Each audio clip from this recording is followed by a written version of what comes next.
এত এদিকে ও গাছে পানি দি গাছে পানি দিতে আসি গরমও প্রচণ্ড রোদও সারাদিন প্রচণ্ড রোদ পড়ে প্রতিদিন গাছে পানি দেওয়া লাগে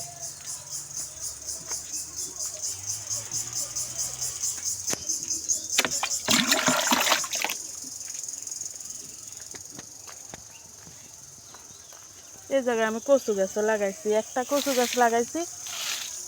8-10টা কচু গাছ হচ্ছে এখন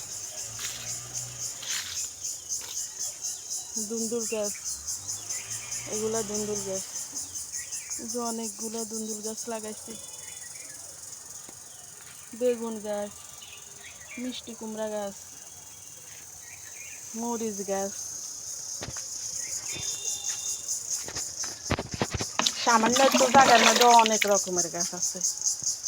কয়েক রকমের গাছ আছে